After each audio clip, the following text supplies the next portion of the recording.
ಪೇಡಾ ನಗರಿ ಧಾರವಾಡದಲ್ಲಿ ಬಾಂಗ್ಲಾದೇಶದ ವಿರುದ್ಧ ಪ್ರತಿಭಟನೆ. ಬಾಂಗ್ಲಾದೇಶದಲ್ಲಿ ಹಿಂದೂಗಳ ಮೇಲೆ ನಡೆಯುತ್ತಿರುವ ದೌರ್ಜನ್ಯ ಖಂಡಿಸಿ ಪ್ರತಿಭಟನಾ ಸಭೆ ಹಾಗೂ ಜಾಥಾ ಧಾರವಾಡ ಕಿತ್ತೂರು ಚೆನ್ನಮ್ಮ ಪಾರ್ಕ್ನಿಂದ ಕಡಪ ಮೈದಾನದವರೆಗೆ ನಡೆಯಿತು. ಬಾಂಗ್ಲಾದೇಶದಲ್ಲಿ ನಡೆದಂತಹ ಘಟನೆಗಳು ಯಾವಾಗ ಶೇಖ್ ಹಸೀನಾ ಅವರ ಒಂದು ಪದಚ್ಯುತಿ ಆದ ಮೇಲೆ ನಿರಂತರವಾಗಿ ಹಿಂದೂಗಳ ಮೇಲೆ ದೌರ್ಜನ್ಯಗಳು ಅತ್ಯಾಚಾರಗಳು ಆಗ್ತಾ ಇದ್ದವು, ಕೊಲೆಗಳಾಗ್ತಾ ಇದ್ದವು. ಅವರ ರಕ್ಷಣೆಗೆ ಯಾವುದೇ ಸರ್ಕಾರ ಬರ್ತಾ ಇಲ್ಲ. ಸರ್ಕಾರ ಪ್ರಾಯೋಜಿತ ಅಲ್ಲಿ ಸರ್ಕಾರದ ಪ್ರಾಯೋಜಿತ ಒಂದು ಈ ಅತ್ಯಾಚಾರವನ್ನು ಖಂಡಿಸಿ ಇವತ್ತು ನಮ್ಮ ಹಿಂದೂ ಪರ ಸಂಘಟನೆಗಳು ವಿಶ್ವ ಹಿಂದೂ ಪರಿಷತ್ತಿನ ಒಂದು ನೇತೃತ್ವದಲ್ಲಿ ನಾವೆಲ್ಲ ಹಿತೈಷಿಗಳು ಕಾರ್ಯಕರ್ತರು ಎಲ್ಲ ಸೇರಿ ಒಂದು ಪ್ರತಿಭಟನೆಯನ್ನು ಮಾಡ್ತಾ ಇದ್ದೇವೆ. ಇದನ್ನು ಜಾಗೃತಿ ಮೂಡಿಸಿ ಅಲ್ಲಿಯ ಒಂದು ಹಿಂದೂಗಳ ರಕ್ಷಣೆ ಆಗಬೇಕು. ಬರೀ ಬಾಂಗ್ಲಾದೇಶ ಅಷ್ಟೇ ಅಲ್ಲ, ಎಲ್ಲಿ ಹಿಂದೂಗಳು ಅಲ್ಪಸಂಖ್ಯಾತರಿದ್ದಾರೋ ಅವರೆಲ್ಲರಿಗೂ ಸಹಿತ ರಕ್ಷಣೆ ಸಿಗಬೇಕು. ಯಾಕಂದ್ರೆ ಹಿಂದೂ ಸನಾತನ ಹಿಂದೂ ಧರ್ಮ ಅಂದ್ರೆ ಶಾಂತಿ ಪ್ರಿಯ ಧರ್ಮ, ಎಲ್ಲರನ್ನೂ ಒಗ್ಗೂಡ್ಸ್ಕೊಂಡು ಹೋಗುವಂತ ಧರ್ಮ. ಇವತ್ತ ಅಲ್ಲಿ ಅವರಿಗೆ ಅಷ್ಟು ತೊಂದರೆ ಆದರೂ ಸಹಿತ ಸರ್ಕಾರ ಮತ್ತು ಅಲ್ಲಿ ಯಾರು ನೇತೃತ್ವ ವಹಿಸಿದಂಥ ಸನ್ಯಾಸಿಗಳನ್ನು ಸಹಿತ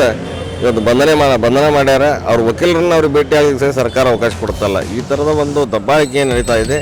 ಇದರ ವಿರುದ್ಧ ನಾವು ಹೋರಾಟವನ್ನು ಇವತ್ತು ಮಾಡ್ತಾ ಇದ್ದೇವೆ. ಈ ಥರ ಒಂದು ಹೋರಾಟ ಅಂದರೆ ನಮಗಷ್ಟೇ ಸೀಮಿತ ಅಲ್ಲ, ವಿಶ್ವಾದ್ಯಂತ ಇದರ ಹೋರಾಟ ಹಚ್ಚಿ ಅಲ್ಲಿ ಹಿಂದೂಗಳ ರಕ್ಷಣೆಗೆ ನಾವೆಲ್ಲರೂ ಭದ್ರಾಗಿ ನಿಲ್ತೇವೆ ಅಂತನ್ನುವಂಥ ಮಾತನ್ನ ಈ ಸಂದರ್ಭದಲ್ಲಿ ಹೇಳ್ತೇನೆ. ಗ್ಲೋಬಲ್ ಲಾ ಅಗೇನ್ಸ್ಟ್ ಇದೆ, ಆಮೇಲೆ ಹ್ಯುಮ್ಯಾನಿಟಿ ಅಗೇನ್ಸ್ಟ್ ಇದೆ, ಹ್ಯೂಮನ್ ರೈಟ್ಸ್ ಅಗೇನ್ಸ್ಟ್ ಇದೆ. ಎಲ್ಲಾ ದೇಶದ ಜವಾಬ್ದಾರಿ ಏನಂದ್ರೆ ಮೆಜಾರಿಟಿ ಇದ್ದವರು ಮೈನಾರಿಟಿಯರನ್ನ ಕಾಪಾಡಬೇಕು. ಭಾರತದಲ್ಲಿ ಸಹಿತವಾಗಿ ಮೆಜಾರಿಟಿ ಇರತಕ್ಕಂಥ ಹಿಂದೂಗಳು ಮೈನಾರಿಟಿ ಮಂದಿನ ಕಾಪಾಡ್ತಾ ಇದಾರೆ. ಕ್ರಿಶ್ಚಿಯನ್ ಇರ್ಬೋದು, ಬುದ್ಧ ಇರ್ಬೋದು, ಸಿಖ್ ಇರ್ಬೋದು, ಮುಸಲ್ಮಾನ್ ಇರ್ಬೋದು, ಎಲ್ಲಾ ಮೈನಾರಿಟಿಗಳನ್ನ ಕಾಪಾಡ್ತಾ ಇದಾರೆ.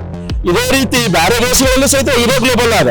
ಆದ್ರೆ ಬಂಗಾಳದಲ್ಲಿ ಈ ಇಸ್ಲಾಮಿಕ್ ಆತಂಕವಾದ ಹೆಚ್ಚಾಗಿ ಈ ಇಸ್ಲಾಮಿಕ್ ಹೊರತುಪಡಿಸಿ ಬೇರೆ ಜನಾಂಗವನ್ನ ಕಾಫೀರರು ಅಂತ ಹೇಳಿ ಅವರ ಪುಸ್ತಕದಲ್ಲಿ ಬರುವ ಹಾಗೆ ಕಾಫೀರನ್ನ ಕೊಂದ್ರೆ ಸ್ವರ್ಗಕ್ಕೆ ಹೋಗ್ತೀವಿ ಅನ್ನೋ ವಿಚಾರಧಾರೆಯಲ್ಲಿ ಹಿಂದೂ ಮಂದಿ, ಅಲ್ಲಿ ಸ್ಪೆಷಲಿ ಮೈನಾರಿಟಿಗಳಾದಂತ ಹಿಂದೂ ಮಂದಿನ ಕೊಲ್ಲೋದು, ಹೊಡೆದು, ಬಡಿಯೋದು ಮಾಡ್ತಾ ಇದಾರೆ. ಅಲ್ಲಿ ಹೆಣ್ಣು ಮಕ್ಕಳ ಅಕ್ಕ ತಂಗಿಯಂದ್ರನ್ನ ರೇಪ್ ಮಾಡ್ತಾ ಇದಾರೆ. ಅಲ್ಲಿ ಹಿಂದೂ ಮಂದಿ ಗುಡಿ ಮಂದಿರಗಳನ್ನ, ಇಸ್ಕಾನ್ ಟೆಂಪಲ್ ಅನ್ನ ಒಡೆದು ಹಾಳು ಮಾಡ್ತಾ ಇದಾರೆ. ಇದೇ 1971ರಲ್ಲಿ ಪಾಕಿಸ್ತಾನದ ವೆಸ್ಟ್ ಪಾಕಿಸ್ತಾನ ಮತ್ತು ಈಸ್ಟ್ ಪಾಕಿಸ್ತಾನ ವಿಭಜನೆ ಆದಾಗ ಇದೇ ಇಸ್ಕಾನ್ ಟೆಂಪಲ್ದವರು ದಿವಸಕ್ಕೆ 50,000 ರಿಂದ 60,000 ಮುಸಲ್ಮಾನರಿಗೆ ಊಟ ಹಾಕಿ ಬೆಳೆಸಿದ್ರಲ್ಲಿ. ಆದ್ರೆ ಈಗಿನ ಪರಿಸ್ಥಿತಿ ಏನಾಗಿದೆ, ಅಲ್ಲಿ ಜಿಹಾದಿ ಮನಸ್ಕೃತಿ ಬಂದಿರೋದ್ರಿಂದ, ಇಸ್ಲಾಮಿಕ್ ಟೆರರಿಸ್ಟ್ಗಳು ಬಂದಿರೋದ್ರಿಂದ ಅಲ್ಲಿ ಇಸ್ಕಾನ್ ಟೆಂಪಲ್ ಅನ್ನ ಒಡೆದು ಮಾಡ್ತಿದ್ರು.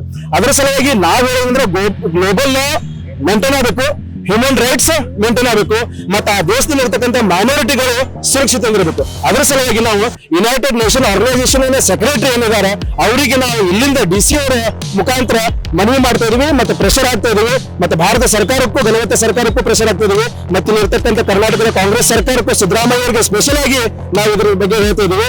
ಈ ಕರ್ನಾಟಕ ಸರ್ಕಾರದಿಂದ ಸಿದ್ದರಾಮಯ್ಯನವರು UN ಯುನೈಟೆಡ್ ನೇಷನ್ ಆರ್ಗನೈಸೇಷನ್ ಗೆ ಸೆಕ್ರೆಟರಿ ಅವರಿಗೆ ಪತ್ರ ಬರೆದು ಭಾರತದಲ್ಲಿ ಹೇಗೆ ಮೈನಾರಿಟಿಗಳನ್ನ ಚೆನ್ನಾಗಿ ನೋಡ್ಕೋತಾ ಇದಾರೋ ಅದೇ ರೀತಿ ಬಾಂಗ್ಲಾದೇಶದಲ್ಲಿ ಮೈನಾರಿಟಿ ಆದಂತ ಹಿಂದೂಗಳನ್ನ ಚೆನ್ನಾಗಿ ನೋಡ್ಕೋಬೇಕಂತ ಸಿದ್ದರಾಮಯ್ಯ ಅವರು ಹೇಳಬೇಕಂತ ನಾನು ಹೇಳ್ಕೊತಿದ್ದೆ. ಇದೇ ಸಂದರ್ಭದಲ್ಲಿ ಮಾಜಿ ಶಾಸಕರು ಅಮೃತ್ ದೇಸಾಯಿ ಹಾಗೂ ಎಲ್ಲ ಕಾರ್ಯಕರ್ತರು ಉಪಸ್ಥಿತರಿದ್ದರು. ಕ್ರಾಂತಿ ಸಮಾಚಾರ, ಧಾರವಾಡ.